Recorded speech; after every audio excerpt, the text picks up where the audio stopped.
what are the 10 biggest pieces of band and artist merchandise from Australia? Hey everyone, Liam from Solitude here, and in this video today I'm going to count down what I believe are the top 10 pieces of band merchandise that you can get here in Australia from artists that come from this great country. In number 10, I've gone with this number from Parkway Drive, what I would call the Scratchy Writing Hang 10 shirt. Now for me, it's quite iconic because I grew up in that sort of like metalcore era where everyone was into Parkway Drive around the late 2000s, and I started to go to a music TAFE around this time too. Every second dude that walked into the room was wearing one of these Scratchy Writing Parkway Drive shirts, usually the red number, and it's just embedded in my mind as a shirt that musos wore back in the late 2000s. A more recent one here at number 9, the Hockey Dad crocodile jumper. For whatever reason, I just keep seeing people on band merchandise groups searching for this Hockey Dad jumper. It's a very popular one. It's quite simple. It's kind of got that sort of like 90s Billabong aesthetic to it, and people just dig it. In number 8, I've gone with the iconic Skaggs logo shirt. Now, why does this one work so well? Because it's so simple and it just perfectly sums up Skaggs. A little bit simple, a little bit dirty around the edges, but also kind of ironically over the top at the same time with the fire. You see so many people walking around sporting one of these shirts and some sort of like kind of crappy Salvo's hat that they picked up for a couple of dollars. For number 7, I've gone with the June Rats Baywatch shirt. Yes, kind of similar to Skaggs here. The June Rats sound fits this shirt so well.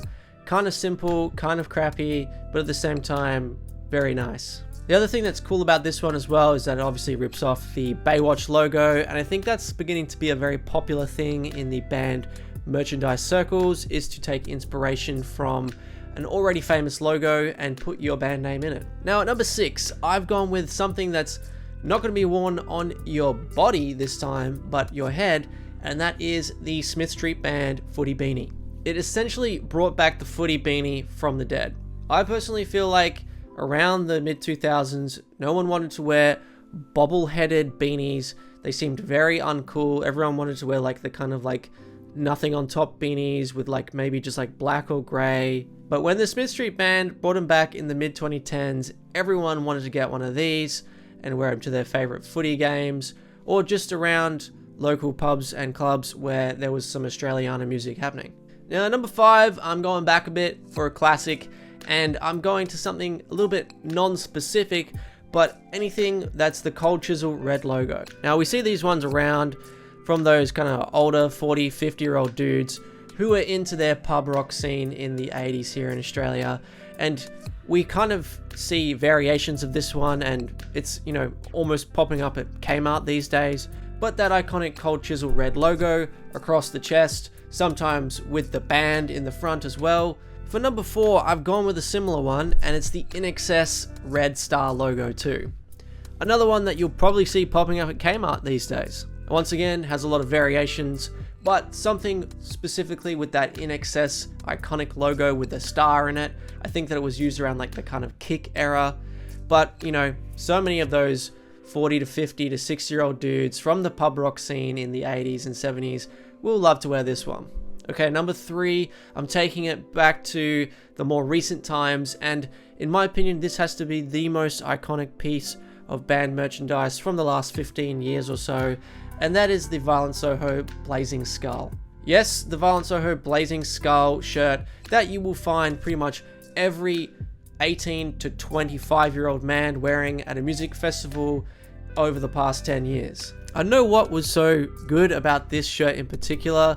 I personally don't think it's like my favorite Violent Soho shirt, but for whatever reason, this was the one that was iconic to them. It's kind of weird. It's kind of over the top. It's a skull smoking a joint with some other symbols around it. It's, I don't know why it works, but you know, you see that and you think, oh, Violent Soho, they must like that band that I also like.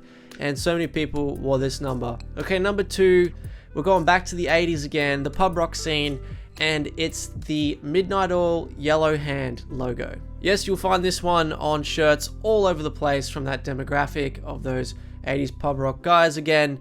And you know what? There's a lot of variations and there's a lot of different kind of uses of it, but I'm talking anything with that kind of Peter Garrett yellow hand like that, maybe with some like Midnight Oil wording around it, and obviously usually in yellow, sometimes maybe white. And number one, there has to be only number one, and I think it's so obvious. If you've been watching this, you must be thinking, when's it coming up?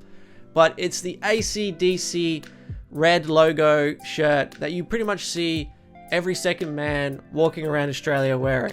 Yes, this is the one that you will find at Kmart, Big W, Lowe's, any cheap store where you can buy knockoff band merch. They probably sell them in Bali, for all I know. You'll see guys walking around the shops wearing them. You'll see them in pubs and clubs. You'll see them in the library. You might even see someone wearing this one to church. These shirts are literally everywhere, and they are easily the most iconic piece of band merchandise to come out of Australia. So what do you think, everyone? Did I miss any pieces of Australian band merchandise that should be in this list? Well, if you think so, chuck them in the comments. I'd love to hear from you. Thanks for watching, everyone. See ya.